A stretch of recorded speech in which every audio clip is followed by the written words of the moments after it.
ये प्रक्रिया कंटिन्यू चालू रखिए और बिहार के कोने कोने दीदी के जागरूक कीजिए। सभी जो भी है आपका सीएलएफ हो सभी को बंद करवा दीजिए। तब तक हम इस चीज को शोषण करेंगे, तब तक हम लोग अत्याचार करेंगे। आप लोग के सामने ये दीदी लाचार न जाने सरकार को कितने चिट्ठी पहुंचाए, वहाँ कोई सुनने वाला नहीं है। लेकिन इस बार भी आप लोग जग जाइए। इस बार आप लोग का जगने का मौका है कि आपका नहीं सुनेगा तो सरकार को हम लोग ईंट से ईंट बजा देंगे, मुख्यमंत्री जी को कुर्सी से हटा देंगे। हमारी आज महिलाओं के दिन से वो कुर्सी पर बैठे तो है ना, 50 रुपया वो खाता पर है तो ही मान दे, खाता पर भी नहीं आता है। इतना दुख की बात है कि हम काम भी करें, मेहनत भी करें और दूसरे को भीख नहीं मांगना पड़ता। यानी सरकार हमसे भीख मंगा रही है ना। तो आप अपने देश का नेता बनाइए, देश का नेता चुनिए जो आपका हक और आपका अधिकार वो सदन में जाके बोले। ऐसे नेता को दीदी चुनिए। जितना बड़ा आपका जिला दिल्ली का जितना बड़ा परिवार है, जितना बड़ा संख्या है, विधायक क्या सांसद क्या, अगर आप लोग चाह जाइएगा तो अपना मुख्यमंत्री बना दीजिएगा। दिल्ली इतना बड़ा ताकतवर है, हमारी जिसका दिल्ली का परिवार इतना बड़ा परिवार है। इसलिए इसी को मन में विचारिए और लाइए तो हमारे ये प्रक्रिया कंटिन्यू चालू रखिए और बिहार के कोने कोने दिल्ली के जागरूक कीजिए। सभी जो भी है आपका सीएलएफ हो सभी को बंद करवा दीजिए। तब तक हम इस चीज को शोषण करेंगे, तब तक हम लोग अत्याचार करेंगे। आप लोग के सामने ये दीदी लाचार न जाने सरकार को कितने चिट्ठी पहुंचाए, वहाँ कोई सुनने वाला नहीं है। लेकिन इस बार भी आप लोग जग जाइए। इस बार आप लोग का जगने का मौका है कि आपका नहीं सुनेगा तो सरकार को हम लोग ईंट से ईंट बजा देंगे, मुख्यमंत्री जी को कुर्सी से हटा देंगे। हमारी आज महिलाओं के दिन से वो कुर्सी पर बैठे, आज हम ही लोग का नहीं सुन रहे। क्यों? आखिर क्या हम लोग इतने दिन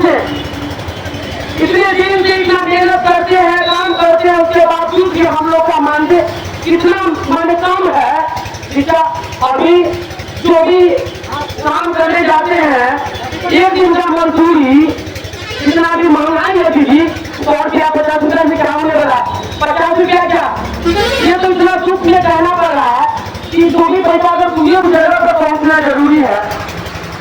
तो दीदी सबका इतना सपोर्ट मिला, जितना में काम करते करते इतना सपोर्ट मिला पूरा। मैं हमारे क्षेत्र के तमाम दीदी उन्होंने ये राय दिया कि आप दीदी चुनाव लड़िए।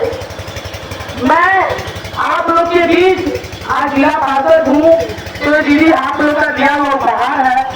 मैं इस उपहार को कभी भूली नहीं हूँ, न कभी मैं भूलूंगी। आज आप लोग जो उपहार हमें दिए हैं, मैं आप लोग के लिए कंटिन्यू लड़ाई लड़ रही हूँ। मैं जब जिला पार्षद बनते ही सबसे पहले मैंने ग्रामीण विकास मंत्री श्रवण कुमार जी से मिले और उन्हें अपना सारा बात कहे, एक एक बात आप लोग का संदेश उनको पहुंचा। चिट्ठी भी लिखित में भी दिए, मौखिक में भी बोले हम, उसका कोई सुनवाई नहीं हुआ दीदी। फिर भी हम अपने रास्ता को बंद नहीं किए। फिर मुख्यमंत्री जी से भी मिले, उनको भी आप लोग के बारे में बताए, चिट्ठी भी लिख के दिए, मौखिक भी शब्द बोले, कुछ सुनाई नहीं दी। तो दीदी हम आप लोग के लिए कंटिन्यू लड़ रहे हैं। ऐसा नहीं है कि हम बैठे हुए हैं हाथ में हाथ धर के। मेरा खुद का सपना है आपसे ज्यादा, क्योंकि दीदी हम भी एक सीएम पद पर काम कर चुके हैं। दर्द हम समझते हैं, क्योंकि इस रास्ता पर चलना कितना कठिन है। आज हमारी दीदी चाहे वो सीएम दीदी हो या जीआरपी, जो भी पद पर काम कर रही है, कितना कम मानदेय हम जानते हैं कि एक ऑटो का भाड़ा भी नहीं निकलता है, इस पैसा से इतना कम है। अपना किसी तरह लोग सोचते दीदी तब कि बैठ के क्या करे, लाचार मजबूर हमारी गांव की महिलाएं न सुखा रहते हुए भी आप लोग इतनी मेहनत करती है, पैदल चलकर, चाहे धूप हो या बारिश हो या ठंडा का मौसम हो, आप लोग काम करके देखिए सरकार को। लेकिन हम लोग उसके बदले में क्या मिलता है? कुछ नहीं मिलता। इतना काम मानते हैं कि जो महिला खेत में काम करने जाती है तो दिन भर काम करे तो उसको काम को 150 या 200 मिलता है, उससे भी कम हम लोग का मानते। तो दीदी हम लोग इसी के लिए कंटिन्यू लड़ाई लड़ रहे हैं। और आज मैं आप लोग से कहना चाहती हूँ ये प्रक्रिया कंटिन्यू चालू रखिए और बिहार के कोने कोने दीदी के जागरूक कीजिए। सभी जो भी है आपका सीएलएफ हो सभी को बंद करवा दीजिए। कब तक हम इस चीज को शोषण करेंगे, तब तक हम लोग अत्याचार करेंगे। आप लोग के सामने ये दीदी लाचार न जाने सरकार को कितने चिट्ठी पहुंचाए, वहाँ कोई सुनने वाला नहीं है। लेकिन इस बार भी आप लोग जग जाइए। इस बार आप लोग का जगने का मौका है कि आपका नहीं सुनेगा तो सरकार को हम लोग ईंट से ईंट बजा देंगे, मुख्यमंत्री जी को कुर्सी से हटा देंगे। हमारी आज महिलाओं के दिन से वो कुर्सी पर बैठे, आज हम ही लोग का नहीं सुन रहे। क्यों? आखिर क्या हम लोग इतने दिन से इतना मेहनत करते हैं, काम करते हैं, उसके बावजूद भी हम लोग का मानते कितना माने कम है। जिसका अभी जो भी काम करने जाते हैं एक दिन का मजदूरी इतना भी महंगाई है दीदी, और क्या 50 रुपया में क्या होने वाला? 50 रुपया क्या? ये तो इतना दुख में कहना पड़ रहा है कि जो भी पैसा अगर तुम्हें तो आए ना 50 रुपया वो खाता पर आए तो ही मान दे, खाता पर भी नहीं आता है। इतना दुख की बात है कि हम काम भी करें, मेहनत भी करें और दूसरे को भीख भी मांगना पड़ता। यानी सरकार हमसे भीख मंगवा रही है ना, हम लोग से भीख मंगवा रही है कि जाइए काम भी कीजिए और दूसरे से भीख मांगिए। और वही काम करके भी मांगने जाइए तो समूह की दीदी क्या बोलती है कि काम भी कीजिए, पैसा हम आपको देंगे। तो ना जाने कितने दर्द भरी दास्तान है हमारी जीविका दीदी के। तो दीदी हम आपके साथ हैं, 24 घंटा जिस समय बुलाइए हर समय मेरे मन में एक मन में समझिए कि एक ज्वाला के तरह मेरे मन में बढ़ता है। और मैं भी दीदी ठान ली कि जब तक आप लोग के मैं मान ले नहीं, मैं जब तक आप लोग के मान ले नहीं सही उचित बनेगा, मैं तब तक साथ लेने वाली नहीं। कंटिन्यू आपके लिए मैं चलूंगी और लड़ाई में लड़ूंगी दीदी। आप लोग से पूरा वादा करती हूँ, जब तक हमारे शरीर में जान है आप लोग के लिए मैं लड़ाई लड़ूंगी। और मुझे विश्वास है कि मैं लड़ूंगी तो एक दिन जरूर कामयाब होंगे। आज पिछले लोकसभा के चुनाव में दीदी देख लीजिए हम लोग कितने बड़े संख्या में ना दीदी, जिसका से एक सीएम दीदी 100-150 दीदी जरूरी है। अगर इतने दीदी चाह लेंगे, मन में चाहत होना चाहिए दीदी। आज आपका सदन में बोलने वाला या लोकसभा हो या विधानसभा हो, शिक्षा दीदी के पहुंचाने वाला बात सब कौन है? आज जब विधायक हो या सांसद हो चुनाव लड़ना रहता है, वोट लेना रहता है तो हमारे जीत आते हैं कि जीविका दीदी को भरिए वोट काफी जीविका दीदी के पास है, सिर्फ शोषण करने के लिए हमारी जीविका दीदी है। लोकसभा में जानते हैं दीदी आप लोग से कितना ठगाया गया है। घर घर में जाके लोग को प्रेरित करना वोट दिलवाने के लिए, सिर्फ काम करने के लिए दीदी को यूज किया गया है, सिर्फ मतलब के लिए यूज कराया गया है। हम जानते हैं आप लोग का दर्द तकलीफ, क्योंकि हम इस रास्ता से गुजर चुके हैं।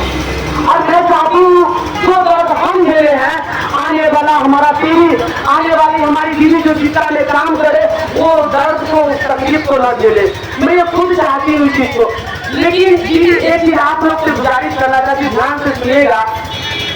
अभी आप लोग का चुनाव ये जो विधानसभा का आ रहा है उस समय आप लोग ऐसे जनप्रतिनिधि को ईंट से ईंट बजाइए जो आपका दर्द नहीं समझता हो, चाहे वो सांसद हो, चाहे वो विधायक हो, चाहे कोई भी हो, जो हमारा दर्द नहीं सुनेगा। हम क्यों आज हमसे आप वोट मांगने आते हैं, जब चीज चाहते हैं तो बाद में पूछने भी नहीं आते। आज तक हम लोग का जो भी विधायक है क्या कभी सदन में जीविका के बारे में बोले? हमारा जो सांसद है कभी जीविका के बारे में बोले? नहीं बोले दीदी। पिछले बार हम लोग ने सपोर्ट किया, चाहे भी है कि हम लोग का सपोर्ट कीजिए, साथ दीजिए तो हाँ आगे उठाएंगे। उस समय हम लोग का काम था वोट लेना था, तो जिस समय वोट लेना रहता है तब मतलब के लिए हम लोग को ढूंढा जा रहा है। तो दीदी आप लोग जरिए जितना बड़ा आपका संख्या है ना दीदी, आप लोग अपने पीठ के नेता को सुनिए जो आपके लिए दर्द को आपको तकलीफ को समझे और आपका दर्द को सदन में बढ़े। ऐसे नेता को दीदी सुनिए और अपने पीठ के नेता को सुनिए। ऐसे नेता को खा के फेंकिए जो आपका दर्द नहीं समझ रहा है, सिर्फ आपको मतलबी के लिए यूज करता है। आज हम जानते हैं कि 2019 में जब शौचालय सर्वे का घर घर अभियान चला था शौचालय बनवाने का, तो हमारी तमाम जीविका दीदी बहुत मेहनत की थी, हम भी उसमें थे।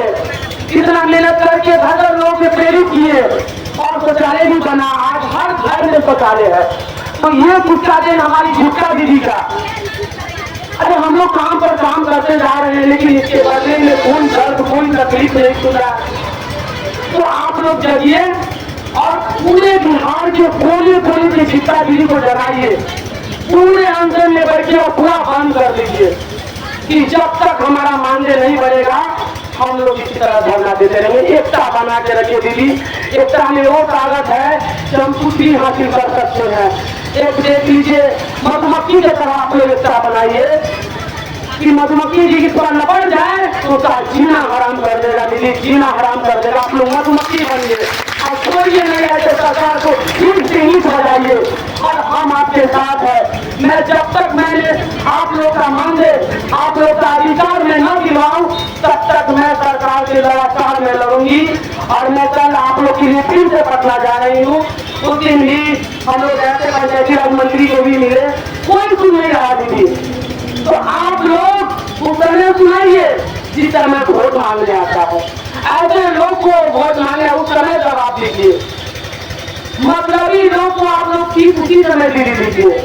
और इसी तरह आप लोग जितने चोरी दीदी आई है, कोई लालगंज से है, कोई हमारे बड़ौल प्रखंड से दीदी है, तो कोई पटेरी बेलसर से है, सभी दीदी और अदर जिला में भी संदेश को दीजिए। पूरे बिहार के कोने कोने तक ये आवाज जाना चाहिए कि सरकार हम लोग के नहीं सुनने वाला है। अरे हम लोग कितना बेबस होंगे, कितना लाचार, कितना मजबूर होंगे। हम लोग कहते कभी जिसको छट गया दीदी, कोई नहीं सुनता है, तो नहीं सुनता है दीदी, तो हम लोग जब एक हो जाएंगे ना तब पता चलेगा कि हाँ एकता में क्या ताकत होती है। आप लोग हमेशा दम एक रहिए, जब बैठे तो इस बार पिछले बार के चुनाव हम लोग पिछले बार जो लड़ाई लड़ा अपने अधिकार अपने हक के लिए, तो कहीं ना कहीं हार मान के हम लोग बैठ जाते, लेकिन इस बार दीदी आप लोग हार नहीं मानिए, इस बार बैठना नहीं है। जब तक कि हम लोग का अधिकार नहीं मिल जाता, हम लोग का जो वेतन है वो सरकार नहीं बढ़ा देती है, जब तक आप लोग कंटिन्यू धरना पर बैठिए। जहाँ तक होगा हम आपके साथ रहेंगे और पूरी मदद करेंगे। सरकार तक की चिट्ठी तो हमारी पहुंच चुकी है, न जाने कितने चिट्ठी जाता है उधर दे देते हैं, कोई मतलब ही नहीं है। तो हम लोग यही चाहते हैं कि सब लोग आप एकदम एकता का परिचय दीजिए और कंटिन्यू इस चीज को लगातार लड़िए। और ऐसा ना हो फिर भी हम लोग पटना फिर चलेंगे, हार नहीं मानेंगे, कंटिन्यू लड़ना है जब तक हम लोग का अधिकार नहीं मिल जाता है।